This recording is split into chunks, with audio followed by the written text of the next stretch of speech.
Bismillahirrahmanirrahim. Honorable Chairman, Pakistan People's Party, Mr. Bilawal Bhutto Zardari Sahab, Madam Faryal Talpur Sahiba, Acting Governor, Sindh Sayyid Awais Qadir Shah Sahab, Chief Minister Sindh Sayyid Murad Ali Shah Sahab, Corps Commander, Comlog, AOC Sindh, Member of Diplomatic Corps, Cabinet Members, Senators, MNAs, MPs, Business Community, Civil Society, Celebrities, and Media Persons. Assalamu alaikum.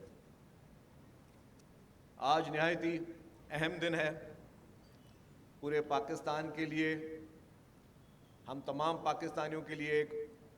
خوشی کا دن ہے، کیونکہ جب معرکہ حق ہوا اور جب ہماری فورسز نے دشمن کو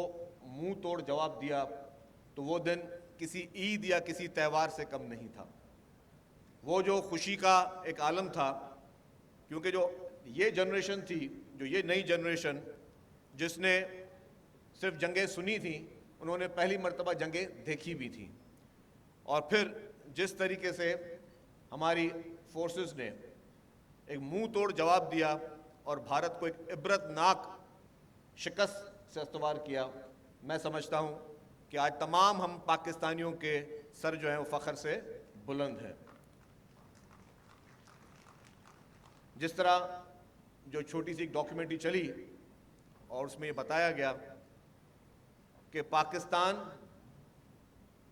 ایک مضبوط ملک ہے الحمدللہ، لیکن اگر میں آج اپنے عظیم قائد عوام شہید ذوالفقار علی بھٹو صاحب کا ذکر نہ کروں تو بہت بڑی زیادتی ہوگی، جن کا ویژن تھا، جن کی کوشش تھی، جن کی وہ سوچ تھی کہ انہوں نے پاکستان کو ایک ایٹمی طاقت بنایا، جس سے آج پوری دنیا میں کوئی بھی دشمن ملک پاکستان پر میلی آنکھ سے نظر نہیں ڈال سکتا۔ کسی دشمن ملک کی اتنی ہمت نہیں ہے کہ پاکستان کے خلاف کوئی سازش کر سکے، کیونکہ ان کو پتہ ہے کہ پاکستان الحمدللہ ایک ایٹمی طاقت ہے،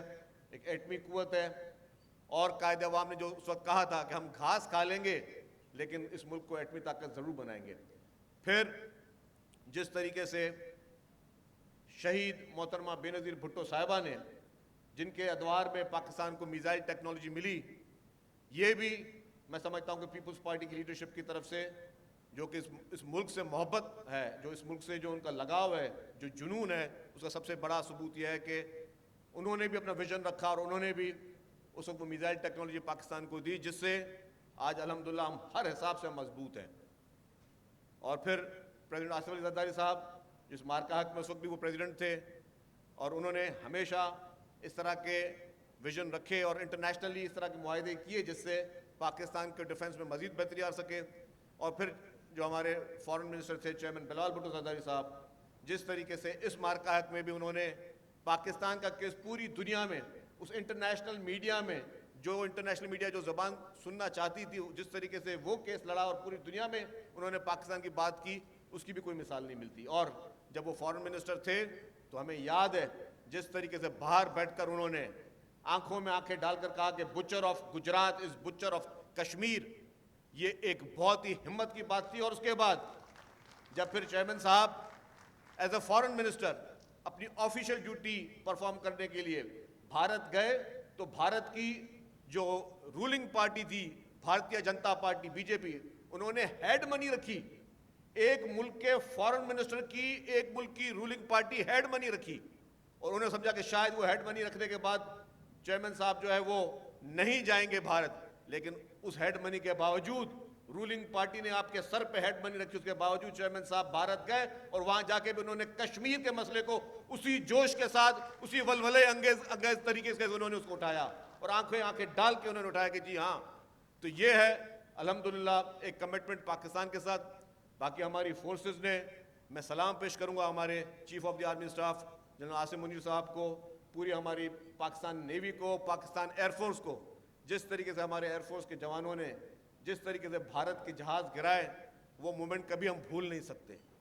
اور اس کے بعد بھارت آج بھی جو ہے وہ شرمندگی میں مبتلا ہے۔ بھارت آج بھی دنیا میں کسی کو بھی جو ہے وہ اپنی جھوٹی فیس سیونگ میں مبتلا ہے، وہ ماننے کے لیے تیار نہیں تھا بھارت کے جی ان کو اتنا بڑا نقصان ہوا ہے۔ وہ ان کی میڈیا جو تھی بھارت کی وہ چیز ہی کچھ اور دکھا رہی تھی, وہ ایسی چیزیں دکھا رہی جس کا کوئی وجود نہیں تھا. میں سر ایک 2 منٹ آپ سے لوں گا زیادہ, ایک چھوٹی سی مثال دوں کہ یہ وار کا ٹائم چل رہا تھا, میں اپنے آفس میں بیٹھا تھا, میں دیکھ رہا تھا پاکستانی چینلز, سب چیزیں ہماری الحمدللہ ہماری میڈیا نے اس جنگ میں بہت صاف ستھری چیزیں دکھائیں. ہمارے سوشل میڈیا پہ ہمارے لوگوں نے, پورے پاکستانیوں نے جو ہے وہ اچھی طریقے سے اس چیزوں کو دکھایا, اور سوشل میڈیا پہ بھارتی پروپیگنڈا کا مقابلہ بھی کیا. اسی طریقے سے جو ہماری مائیں جو گھروں میں بیٹھی تھی وہ بھی ہمارے جوانوں, فوجی جوانوں کو ان کو دعائیں دیتی رہیں. تو پورا پاکستان انوالو تھا. لیکن جب ہم ٹی وی دیکھ رہے تھے اچانک میں نے بھارتی چینل بھی لگایا. بھارتی چینل لگایا تو میں نے دیکھا پتہ نہیں کیا چل رہا ہے. میں نے کال کی, چیف منسٹر صاحب سامنے بیٹھے ہوئے ہیں, ان کو میں نے کہا سی ایم صاحب یہ میں نے آپ فلانا ٹی وی دیکھ رہے ہو انڈین؟ تو انہوں نے کہا جی نہیں دیکھ رہا. میں نے کہا لگاؤ پھر مجھے بات کرنا. انہوں نے بھی لگایا, میں بتایا کہ بولے پتہ نہیں کیا ہو گیا. میں نے کہا چیک کرو کہ لاہور واہور میں کیا ہوا ہے, کراچی میں کر رہے ہیں کہ یہ ہو گیا. تو پھر چیف منسٹر صاحب نے چیف سیکرٹری صاحب کو فون کیا, تو انہوں نے کہا کچھ نہیں ہو رہا, صرف اور صرف جھوٹا پروپیگنڈا ہے. تو بھارت جس کو عبرتناک شکست ہو رہی تھی وہ اپنے ٹی وی میں بتا رہا تھا کہ جی انہوں نے کراچی کو تباہ کر دیا, لاہور کو تباہ کر دیا, خدا نخواستہ پورے پاکستان کو تباہ کر دیا. لیکن حقیقت یہ تھی کہ ہمارے جوانوں نے, ہماری ایئر فورس نے بھارت کی دھجیاں اڑا دی, اور بھارت پوری دنیا میں کسی کو منہ دکھانے قابل نہیں رہا. اسی لیے ہم سب نے ایک یونٹی کے ساتھ اپنی فورسز کے ساتھ ہیں, اپنے جوانوں کے ساتھ ہیں, اور انشاءاللہ تعالی ایک مضبوط ملک بن کے, ایک مضبوط اتحاد کے ساتھ ہم اپنے ملک کو آگے لے کے جائیں گے. آپ لوگوں کا بہت بہت شکریہ. پاکستان زندہ باد.